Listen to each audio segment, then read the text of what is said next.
थाने कब गई, आते सार या अगले दिन? अगले दिन मैं भाई के साथ चली गई थी थाने गई जी। जाके एसएचओ को इसी तरह ही सारी बात बताइए? जी मैंने सबसे पहले तो इधर गई अदालत में, अपनी वकील वगैरह करते हैं तो कोई हमें तो पता ही नहीं था क्या करना है क्या नहीं। तो वकील ने बोला कि इधर खुली कचहरी लगी है, डीपीओ साहब आ रहे हैं तो आप लोग सबसे पहले उधर जाएं। तो हम डीपीओ साहब के पास गया तो उन्होंने मेरी बात सुनी। बात सुनी उन्होंने सुनी तो उन्होंने कुछ ना ऊपर लिख के दे दिया। उन्होंने कहा कि ये आप इधर जाएं, डीएसपी पिंडी भटिया के पास है, आप लोगों की इंक्वायरी है। ठीक है। तो मैं 2-3 दिन तो मैं उधर जाती रही। पहले दिन उन्होंने मेरी सारी बात सुनी, लेकिन उन्होंने मुझे बोला कि सबूत ला के दो इस चीज़ का। किस चीज़ का? कि तुम्हारे साथ ये सब कुछ हुआ है। तो सबूत तो ये था कि सर पे बाल नहीं है। मैंने दिखाए, लेकिन उन्होंने बोला डीएसपी को दिखाए मैंने रो के मैंने बताया। डीएसपी का नाम पता है? मुझे तो नहीं पता अभी डीएसपी का। अच्छा, डीएसपी को फिर आपने अपने बाल दिखाए कि ये देखे मेरे बाल उतार दिए हैं, गंजी कर दिया मुझे जी। फिर क्या कहते हैं वो? तो उन्होंने बोला कि वो वीडियो मुझे ला के दो। मैंने कहा मैं शॉर्ट से किस तरह वीडियो लूँ, वो मुझे देता है। कहता चलो फिर ठीक है, हमने पेंडिंग में लगा दिया आपका केस, आप लोग जाएं, जब हम बुलाएंगे तो आप लोग आ जाना। मैंने कहा ठीक है, हम उधर से आ गए। दूसरे दिन फिर हमें कॉल आई कि आप लोगों को बुलाया है, तो हम सारा दिन बाहर बैठ के फिर उधर से वापस आ गए। उन्होंने हमें अंदर नहीं बुलाया। डीएसपी ऑफिस में? जी, डीएसपी ऑफिस में। फिर इसी तरह फिर हमने भी सोचा कि अब और कहीं भी हमें नहीं सहारा मिला तो हमने मीडिया का सहारा लिया। तो अखबार इश्तिहार में मैंने ये खबर दिलवाई कि मैंने खुली कचहरी में डीपीओ साहब के पास गई, लेकिन मुझे इंसाफ नहीं मिल रहा, कोई मेरी बात नहीं सुन रहा। इतने में उन्होंने रातों रात ही उन्होंने हमारी एफआईआर काट दी। शुएब भी आ गया ड्यूटी से, सब कुछ हो गया, लेकिन वो एफआईआर में ऐसा कुछ भी नहीं जो मेरे साथ हुआ है। एफआईआर में क्या लिखा है पता है आपको? उर्दू पढ़नी आती है? हाँ जी, वो एफआईआर में लिखा हुआ था सब कुछ बिल्कुल बरक्स था, लेकिन जो दफाएं लगी हुई थी ना वो इस बालों की नहीं थी, और ना मेरे साथ जो वीडियो वगैरह बनाई हुई उसकी भी नहीं थी, वो जमानत की थी, क्योंकि उसने खुद आया है वो उसी रात को सब कुछ। किसने लिख कर दी थी पुलिस को? पुलिस को दरख्वास्त उधर से ही हमने लिखवाई थी। आपने खुद लिखवाई थी कि भाई ने? नहीं, हम दोनों भाई बहन दोनों थे। किससे लिखवाई थी? उधर से वो लिखने वाले होते हैं जो रीडर वगैरह। अच्छा, उसको क्या कहा था? यही जो मेरे साथ सारा वाकया पेश है। वही लिखा था? हाँ जी, उसने वही लिखा। वो दरखास्त किसके हाथ में दी थी? वो हमने डीपीओ साहब के हाथ में दी थी। डीपीओ साहब के हाथ में कहाँ दे दी? डीएसपी के दी होगी या एसएचओ के दी होगी? डीपीओ साहब को हमने दरखास्त दे दी, उन्होंने खुद ही उधर भिजवाई थी। अच्छा ठीक है, उनको जो आपने दी वो उन्होंने आगे रेफर की होगी। जाहिर है, जो पर्चा तो है वो तो एसएचओ नहीं काटना है ना? जी जी। अच्छा, फिर आपको थाने से कब बुलाया गया? हमें फिर जब हम अगली सुबह उन्होंने हमें कॉल की कि आप लोगों की एफआईआर हो गई है, तो हमने मुजरम को पकड़ लिया है। तो मैं और मेरे भाई ने फिर बोला कि पता नहीं आप। थाना कौन सा है ये? पिंडी भटिया, जलालपुर भटिया थाना है। ठीक है जी। फिर हम उधर गए तो वो तो उधर खुले आम सरेआम उधर खड़ा हुआ था, जैसे ये आपका? जी।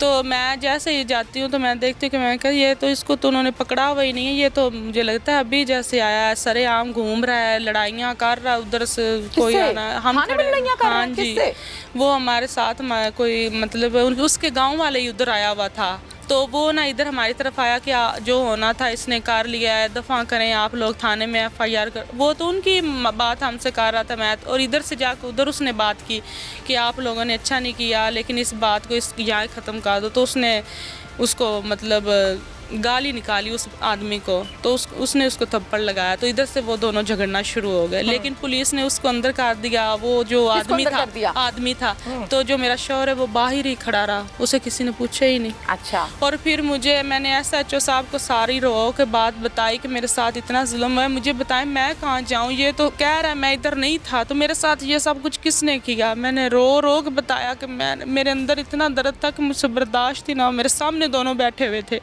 कि मैं उन लोगों को, मेरी सौतन और मेरा शौहर साथ आई हुई थी? जी। तो मैंने रो के एसएचओ साहब को बताया, लेकिन उन्होंने मेरी बात को ऐसे जैसे बंदान सुनी कर देता। तो फिर अचानक से ही वो उठ गए उधर से उठ गए। एसएचओ अपने दफ्तर में थे, थाने के अंदर अपने कमरे में आप तो बैठी हैं, आपके शौहर बैठे हैं, आपकी सौतन बैठी है और एसएचओ साहब बैठे हैं। हाँ जी। पिंडी भटिया थाना, जलालपुर भटिया थाना, आपका भाई भी बैठा है जी। अच्छा, फिर मुझे अंदर बुलाते हैं अलहदा कमरे में। कौन? एसएचओ साहब। वो अलहदा कमरा किधर था? पीछे वाला उधर पीछे वाला। तो मुझे मजीद धमकाया जाता है। अंदर बुलाते हैं तो आपने नहीं कहा कि मैं अंदर क्यों आऊँ भाई? मैं मुझे लगा कि वैसे कोई लादा होगा, कोई बात है वो पूछनी है या करनी है, सबके अंदर सामने अकेली नहीं थी या भाई के साथ? नहीं, मेरे भाई साथ ही था, वो एक जो हमारे साथ गया हुए थे ना, मतलब हमारी तरफ से एक आदमी हमारे साथ गया हुआ था गवाह में से, वो भी साथ ही था। ठीक है, तो उधर मैं गई अंदर, मेरा शौहर भी बैठा हुआ था, SHO साहब बैठे हुए थे, तो मैं भी चली गई। तो उन्होंने बाकायदा मुझे उधर बुलाया और उन्होंने मुझे बिठाया उधर, बोला बैठ जाओ। मैं बैठ गई। उन्होंने कहा बीबी एक बात है, तुम्हारा पर्चे में कुछ नहीं, तुम्हारे पर्चे के पल्ले कख भी नहीं, अगर मैं चाहूँ ना 1 सेकंड में तुम्हारा पर्चा उड़ा दूँ। मैं खामोश होकर बैठ रही, मैं सुनती रही और मुझे ज़ोर दिया गया कि सुलह करो। तो मैंने कहा कि सर मैं आप सुलह कैसे करूँ, ये देखे मेरे साथ। उसने बोला घर में हो जाती हैं, सब कुछ हो जाता है घर में, अपनी इज्जत ना उछालो, दफ़ा करो, सुलह करो। इस बात पे बहुत ज़ोर दिया। इतने में फिर मेरे भाई को उन्होंने बुलाया, तो मेरे भाई ने फिर मना कर दिया, हमने सुलह नहीं करनी, आप पर्चा उड़ाना है तो हमने सुलह नहीं करनी। फिर हम वहाँ से उठ के इधर आ गए। और ये उधर बैठा हुआ है? ये उधर उसके साथ बैठ के, SHO साहब के पास बैठ के, जैसे आप बैठे साथ बैठ के सिगरेट पी रहा है, और हम वहाँ मुजरमों की तरह बैठे हुए थे कि जैसे कसूर ही हमने किया हुआ, ये तो बेकसूर है। तो वो ऐसे जैसे उन SHO साहब और वो दोनों गप्पे मार रहे हैं कोई। ठीक तो है। हमें वहाँ कोई उन्होंने, फिर आप वापस इधर आ गई और बेबस होके बैठ गई? बेबस होकर हम बैठ गए इधर। अब आपका जो अखराजात हैं वो भाई पूरे कर रहे हैं? भाई पूरे। भाई क्या करता है? लॉरी रिक्शा चलाता है।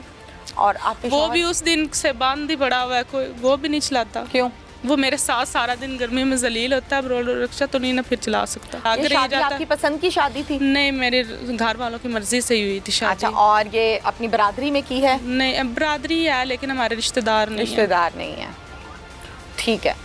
अब देखो सना, पर्चा आपने जो कटवाया है वो तो जाहिर है आप ही ने कटवाया है ना? जी कमज़ोर है, मजबूत है, पर्चा कट चुका, जी एक कानूनी पेपर जो है वो हो चुका। जी। ठीक है। आपने कोई केस वगैरह किया अदालत में? नहीं, मैंने अभी तक कोई केस नहीं किया। अभी तक कोई केस नहीं किया। अब मुझे इस बात का जवाब दो कि 3 बच्चियां हैं, ठीक है, बकौल आपके कि आपका भाई भी कमज़ोर है जी। और आप तीनों बच्चियों को लेके यहाँ पे बैठी हुई, और बेटी जब औलाद को लेके वापस आती है ना तो बड़ा मुश्किल काम है। I can understand. अब क्या सोचती हो कि आगे क्या करना है? साथ रहती हो, खर्चा नहीं देता, साथ नहीं रहती तो भी खर्चा नहीं मिलता, दोनों सूरतों में खर्चा नहीं मिलता बच्चियों का। फिर टाइम तो बड़ी दूर की बात है, वो जुल्म करता है, वो नफ़रत करता है आपसे, आपके बाल काट देता है। इंतहा है नफ़रत की, ये बाल काटना या किसी को बरहना करके ये कहना कि चलो अब डांस करके दिखाओ, बहुत बुरी बात है, बेतहाशा बुरी बात है। अब ये सब कुछ सूरत हाल आपके सामने है। इस सारी सूरत हाल के बाद आप क्या समझती हो? फिर SHO ने भी आपको कहा कि तुम्हारा पर्चे में कुछ नहीं है, बदनामी होगी, कुछ नहीं निकलेगा। मुझे ऐसा लगता है, जाहिर है हर इंसान की एक अपनी अपनी बाउंड्रीज होती हैं। आपकी क्या बाउंड्री, आप क्या समझती हो कि उसने आपको मार भी लिया, बाल भी काट लिए, जलील भी कर लिया, सौतन भी ले आया, खर्चा भी नहीं दे रहा, ये तो बेसिक उसकी ज़रूरियात है ना, आपकी ज़रूरियात हैं, ये उसकी जिम्मेदारी है अपनी बच्चियों का खर्चा पूरा करना, ये एहसान नहीं है, ये बच्चियां उसने पैदा की हैं, कानूनी तौर पर, दीनी तौर पर वो उसकी जिम्मेदारी है जो कि वो पूरी नहीं कर रहा। अब आप क्या कहती हो कि आपने इसको कंटिन्यू करना है, इसके साथ रहना है या खुला लेनी है, क्या करना है? क्या समझती हो? सोच समझ के ठंडी सांस लो, फिर मुझे बताओ क्या समझती हो। मेरे पास तो उसने सोचने के लिए छोड़ा ही नहीं कुछ, लेकिन मैं जिस हद तक उसने मेरे साथ जो किया है ना, मैं अब उसके साथ नहीं रह सकती। नहीं रह सकती? यानी साथ से मुराद एक घर में या निकाह में? निकाह में भी नहीं रह सकती। नहीं रह सकती। बस मैं अच्छा। और अपनी तजलील बर्दाश्त, इससे आगे इज्जत तो अब मेरी है ही नहीं ना, हो इससे आगे और इज्जत होनी भी नहीं। क्या अब मार की उसने इधर भेजना है मुझे? मारने की भी कोशिश की थी लेकिन ऊपर वाले की इसमें मर्जी भी नहीं। वैसे घर के बड़ों ने, वालिदैन ने या भाई ने बैठ के इसको पूछा नहीं है क्या करते हो भाई हमारी लड़की के साथ? मेरे वालिदैन और भाई के साथ वो जब भी जाते हैं ना तो झगड़ा करता है, ये ज़्यादा उधर जाते ही नहीं, जब भी आना है मैं नहीं आपके साथ ये कुछ हुआ है तो जाहिर है आपके अम्मी अब्बू ही पूछेंगे ना, भाई पूछेगा कि भाई ये क्या कर रहे हो हमारी लड़की के साथ? वो कहते मैंने किया ही नहीं इसके साथ। तो फिर किसने बाल उतार दिए? वो कहता है मैंने किए ही नहीं, मैं इससे मिले ही नहीं, मैं आया ही नहीं, मैं ड्यूटी पे हूँ, 6 माह हो गए, साल हो गया, मैं इधर आया ही नहीं। ठीक है। अब आप ये कहती हो कि आपने इसके साथ नहीं रहना, ना इसके निकाह में रहना है, अलहदगी लेनी है। जी। कैसे बच्चे पालोगी? सोचा है? नहीं, मैंने अभी तक कुछ नहीं सोचा। कुछ भी नहीं सोचा। सना, हर बात पर हर 1 मिनट 1.5 मिनट के बाद आप रो पड़ती हो। मुझे बहुत दुख हो रहा है। मैं भी एक औरत हूँ, मैं समझ सकती हूँ आपका दुख। ये रोना शौहर से मोहब्बत का है, या ये रोना पछतावे का है, या ये रोना हालात का है? सच बताना, ये किस चीज़ का रोना है? मोहब्बत है शौहर से, या वो अच्छा टाइम जो गुजरा हुआ है वो याद आता है? कभी तो गुजरा होगा ना अच्छा टाइम। अच्छा टाइम क्या गुजरना है? शुरू में तो गुजरा होगा, साल 2 साल 3 साल। तो रोना इस बात का कि मेरे अपने साहिबान ने मुझे जलील किया, मेरी इज्जत के बावजूद ने मुझे जलील किया।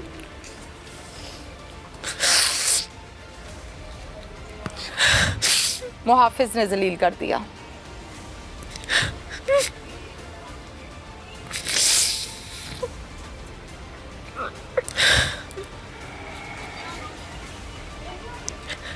अगर वो आपको डिवोर्स नहीं देता फिर क्या करोगी? मैं उससे खुद लूंगी।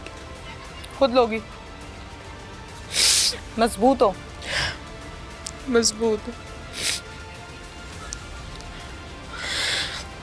फिर सोचो, कोई सुलह की गुंजाइश नहीं है।